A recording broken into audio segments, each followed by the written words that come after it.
الحمد لله نحمده ونستعينه ونستغفره ونؤمن به ونتوكل عليه ونعوذ بالله من شرور أنفسنا ومن سيئات أعمالنا من يهده الله فلا مضل له ومن يضلل فلا هادي له ونشهد أن لا إله إلا الله وحده لا شريك له ونشهد أن سيدنا وحبيبنا ومولانا محمدا عبده ورسوله أما بعد فأعوذ بالله السميع العليم من الشيطان الرجيم بسم الله الرحمن الرحيم قال الله تبارك وتعالى إذا جاء نصر الله والفتح ورأيت الناس يدخلون في دين الله أفواجا فسبح بحمد ربك واستغفره إنه كان توابا. وقال نبينا صلى الله عليه وسلم التاجر الصدوق مع النبيين والصديقين والشهداء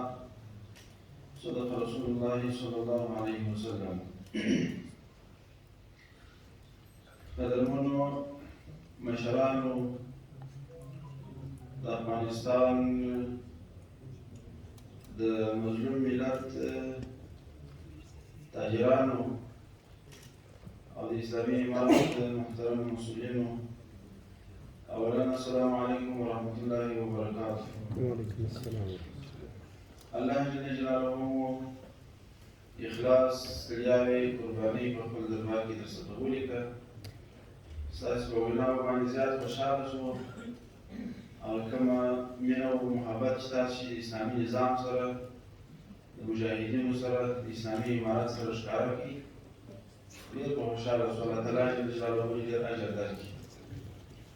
په واقعیت کې خو دا نظام چې الله جل جلاله موږ ته تاسو ته راکړي، دا نظام یوازې د هغه شان نظام نه دی چې هغه د طالب او د ملا په نامه یادېږي. دا د ټولو افغانانو د ټولو مسلمانانو نظام دی او دا فتح و بریا د ټولو افغانانو فتح ده، د ټولو بریا ده. لکه څنګه چې مولوي صاحب محترم درته وویل چې ستاسې په همکارۍ باندې موږ په دې ډګر کې کامیاب شوي یو. او د جهاد په تاریخ کې هم چې علماء کرامو لیکلي دي، دغسې ویلي دي الجهاد والاجتهاد فی تقویة الدین، والمولانو عبارت دی جهاد د دین په تقویه کې کوشش کول دي. نو په دا شل کاله سلسله کې خو ټولو مسلمانانو کوششونه کړي دي. همدا ډول نور علماء کرام یې هم داسې تاریخ کې بذل المجهود فی قتال الکفار مباشرة او معاونة بمال او برأي بکثیر سواد، دا توپک والا، مال والا، دعا والا، فکري مقابله والا، په ژبه چې څوک مقابله کوي، دا ټول مجاهدین بللي دي. دا زموږ دین. نو دا زموږ د افغانستان مسلمانان ټول په دې فتح او په دې بریا کې سره شریکان دي. دا ویاړ د ټولو افغانانو ویاړ دی. ټول افغانان فاتحین بلل کېږي. داسې څوک نشته چې د افغانستان بچی دي، مسلمان دي او په دې جهاد او په دې اسلامي نظام په دې اسلامي امارت کې خوشحاله نه وي او په دې فتح کې شریک نه وي. بعد سوله د موضوع په ارتباط چې نن موږ تاسې د مجلس سره جمع شوي یو، او زموږ هدف او مقصد خو دا شی و چې ستاسې نظریات واورو، ستونزې واورو. د ستونزو هغه طرف چې په موږ پورې اړتیا لري، هغه طرف که کوم ځای کې ستونزه پاتې وي، یا د قومندانۍ سره ارتباط لري، یا د استخباراتو د ریاست سره ارتباط لري، یا د جرایم سنګین سره ارتباط لري، یا د ولایت مقام سره ارتباط لري، هغه میدان کې موږ کوشش وکړو چې دا ستونزه حل کړو. او هغه ستونزې چې ستاسې د مربوطه ارګانو، وزارت او ریاست سره تعلق لري، چې تجارت او صنعت دی، هغه غواړي په خپل بخش کې مسؤلیت لري. هغه میدان کې به هم زموږ درسره حمایه وي. د یو تاجر په صفت باندې داسې یو خپل ملګری مو حساب کړي چې کوم ستاسې ستونزې په موږ حلېږي، په هغه میدان کې به منډه درسره کوو. که هغه د رئیس الوزرا صاحب محترم سره تعلق لري، یا د صنعت او تجارت د وزیر صاحب سره تعلق لري، یا د یو بل ارګان سره تعلق لري. ځکه د ولایت په سطح باندې مسؤلیت داسې وي چې هغه د ولایت مسؤل ته راځي چې د خلکو ستونزو ته رسېدګي وکړي. هغه که د امنیت په لحاظ باندې ستونزه لري، که په بل لحاظ باندې ستونزه لري، هغه ته باید رسېدګي وشي. او ستاسې موجوده کوم کارکردګي چې مو روانه کړې ده په کوم کسب و پیشه باندې چې مصروف یاست دا واقعیت یو ډېر مهم کار دی چې تاسې روان کړی دی مهم فعالیت دی د الله رسول صلی الله علیه وسلم د صادق تاجر په اړه باندې ویلي دي چې په ورځ د قیامت به د نبیانو د صدیقینو د شهداو په ډله کې راپورته کېږي نو هغه واقعا دا ده چې تاجر هغه څوک دی چې جامعې ته یې ډېر خیر رسېږي د جامعې په آبادۍ کې ډېر رول لري په یو بل روایت کې دا ورسره ویلي دي چې دا هغه تاجر دی چې د نبیانو صدیقینو شهداو سره به راپورته کېږي اذا حدثوا لم يكذبوا واذا وعدوا لم يخلفوا واذا اؤتمنوا لم يخونوا هغه تاجر دی چې کله خبرې کوي په خبرو کې دروغ نه وایي او کله چې امانت ورته کښېږدي په امانت کې خیانت نه کوي او هغه تاجر دی چې کله خپل شی خرڅوي صفت یې نه کوي چې د بل شی رانیسي ګردي یې نه او احتکار نه کوي دا صفتونه د تاجر په یو بل روایت کې بیان شوي دي نو دا زموږ د افغانستان تجاران واقعا که موږ داسې دغه صفتونو ته متوجه شو چې په تجارت کې مو صداقت وي امانتداري د دې ملت سره د خیانت سلسله نه وي لکه نه مخکې چې یو ملګري یادوي ورته وکړه چې بې کیفیت مواد خلک را انتقالوي بې کیفیت اسباب راوړي ملک ته که دغه څه نه وي پکښې کې صداقت په تجارت کې یا امانتداري په واده کې مخالفت نه احتکار نه پر مسلمانانو باندې تنظیم نه بیا واقعا د تاجر ډېر غټ مقام دی دا بیا دیني اړخ دی اوس چې موږ تاسې په یو پړاو کې الله تعالی کامیاب کړو چې د کفر د اشغال خاتمه وه او الله رب العالمین په اسلامي نظام باندې ونازولو په آینده کې هم زموږ ستاسې په ګډه یو مسؤلیت په غاړه کې پروت دی زموږ خو ځانونه په خپل طرف کې داسې محسوسوو دا مسؤلین ټوله دا هر مسؤل داسې فکر کوي لکه د کور مشر پر دا نور ولس یې داسې فکر دی لکه د کور کشران د کور غړي د کور د غړي هر مشکل د کور مشر ته راځي که ناجوړه سي که مشکل بل ورته پېښ سي که د کالو مشکل وي که د نفقې مشکل وي که د اوبو مشکل وي که د پاک مشکل وي ټول هغه د کور مشر ته راځي موږ اوس هم داسې محسوسوو په دا اوس حالت کې چې د افغانستان د مسلمانانو مشکلات زموږ داسې مشکلات دي ذمهواري مو ده لکه د کور مشکلات هم یې باید موږ په برق باندې سر وګرځوو هم یې په سړک باندې سر وګرځوو هم یې په اوبو باندې سر وګرځوو امنیت خو یې تر ټولو امور مهم امر دی هغه ته هم باید متوجه شو نو دغه طرف یې تر ډېره حده تر موږ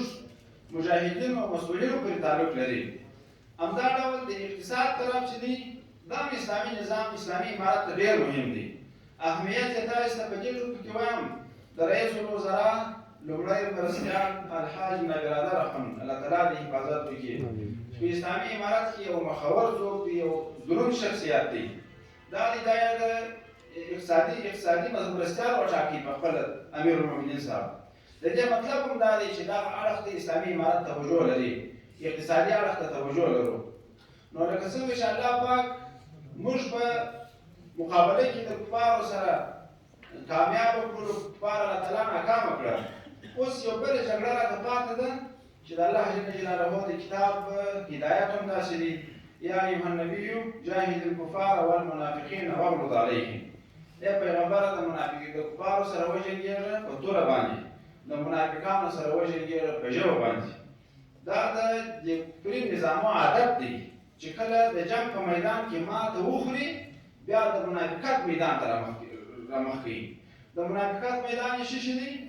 هغه د اقتصادي مشکلات جوړول تخریبي اړخ پالل مسلمانانو ته ستونزې جوړول په یو نامه او بل نامه باندې خلک راپارول نه غواړي چې دا مسلمانان آبادۍ ته ولاړ شي نه غواړي چې د اسلامي نظام ترقي وکړي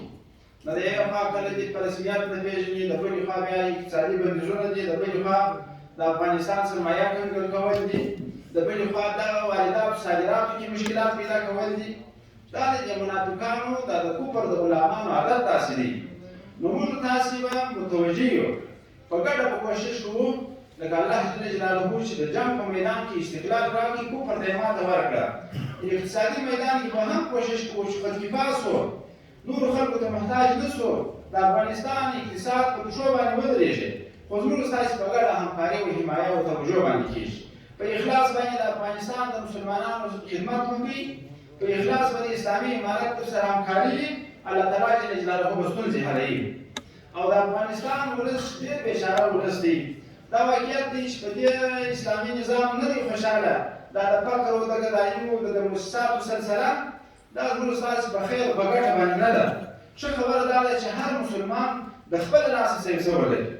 حضرت عمر رضی الله عنه په روایت کې وایي تر جهاد وروسته چې مرګ مې په جهاد کې نه سي بیا مې دا خوښه ده چې په بازار کې مرګ راته راسي، په داسې حال کې چې په خرڅولو رانیولو اخته یم، د خپل عیال نفقه پیدا کوم. په دغه میدان کې مې مرګ خوښ دی. تاسو وګورئ دا څومره د فخر ځای دی او دا څومره یو غټ مقام دی، سړی د خپل عیال په نفقه باندې مصروف وي. نو د افغانستان د ولس لپاره په ګډه به کوشش کوو چې کار ورته پیدا سي، خواري ورته پیدا سي، ولس مو خودکفا سي، د دې خارجي مؤسساتو او د دې څخه غنیان څو نور تاسي د الله جل جلاله په نصرت باندې او دا ورځ به انشاءالله راځي که زموږ ستاسې حمایه او همکاري او هماهنګي موجوده وه او ستونزې مو حلېدلې، ستونزې به مو حلېږي. خو دا یو اطمینان درکوم د افغانستان اسلامي امارت د قیام چې فتح الله تعالی ونصیب کړې ده 7 میاشتې کېږي. په 7 میاشتو کې د بعضې وروڼو څه تلوار کېږي چې داسې یو نظام غواړي چې هغه په 20 کال کې به دا نظام اوسې جوړ شي. زموږ ملګري واقعا په ډېر اخلاص باندې کار کوي. دا د اسلامي امارت دا یو کرامت دی چې کوم ملګری مسؤلیت ته راسي او مسؤلیت کې پوره ځان ستړی کوي. هغه چې هر کار یې که د وزارت څه ولسوالۍ ته راسي هم دا نه وایي زه وایي ولسوال شم، که د ولسوالۍ څه وزارت ته ولاړ شي په هر صورت کې دی خپل کار ته پوره متوجه. دا اوس هم باور وکړئ زموږ د هر مسؤل د هر وزیر د هر والي څه چې پوښتنه وکړي د رسمیت وخت یې نه دی معلوم، د شپې و د ورځې و مازدیګر و سهار وختي په ټولو وختو کې چې کار په مخه ورغلی د کار څخه مخه نه اړوي. وجه دا ده چې د دې نظام د دې مسلمانانو غم ورسره ده. البته بعضې داسې څه به راځي چې هغه به د دې خلکو د نظام د طبیعت یا به بیخي د دې نظام اصول د دې تقاضا نه کوي، په هغه به د ملګري نه مسلکیتوب وي، دا ملګري به په چارو نه پوهېږي، د دې چارو سره به عادت نه وي او د دغسې نیمګړتیاوو په وجه دا مې درته غوښتنه ده چې پام کوئ د خپل نظام څخه مایوسه نه شئ او د نظام څخه خفه نه شئ. نظام ستا نظام دی، قرباني پکښې ورکړې ده، مال دې مصرف شوی دی، بچی دې پکې شهید شوی دی، ورور دې پکې شهید شوی دی، ته پکې بندي شوی یې، بګرام دې لیدلی دی، پخپله مو وویل چې 20 کاله په محاصره کې پاته وو، نو ستا په دغو قربانیو باندې دا نظام راغلی دی. اوس که د دې نظام غندنه یا خدای مه کړه د دې نظام څخه په زړه کې څه مخالفت درته پیدا کېږي، دا داسې دی لکه خپل کور چې په خپله ورانه یې، لکه د خپل کور نه چې خفه یې، د خپل بچي نه چې خفه یې، د خپل پلار نه چې خفه یې. موږ به انشاءالله په ټول توان باندې ستاسې خدمت ته ولاړ یو د الله جل جلاله په نصرت باندې او کوشش مو دا دی چې الله پاک په دې مرکز د افغانستان کې یو مثبت بدلون راولي په هر بخش کې، هم د مدارسو په بخش کې، هم د دینیاتو په بخش کې او هم د الله تعالی جل جلاله د دین د مقدساتو او د الله جل جلاله د شعائرو په اعلا کې یو مثبت بدلون راسي. دا کوشش به مو وي، خو دا زموږ ستاسې په ګډه حمایه او همکاري کېږي. په اخر کې مې دا درڅخه غوښتنه ده، د روژې میاشت را روانه ده، نو تاسو تجاران یاست، په نورو تجارانو هم دا غږ کوو، دغه ځورېدلي کړېدلي افغانان مسلمانان دا د خپلو خیراتو او ښېګڼو څخه مه هېروئ. په دغه رمضان په مبارکه میاشت کې تاسې باید په یاد کې ولرئ. نو په دې کې معیوبین ستا، کونډیانې ستا،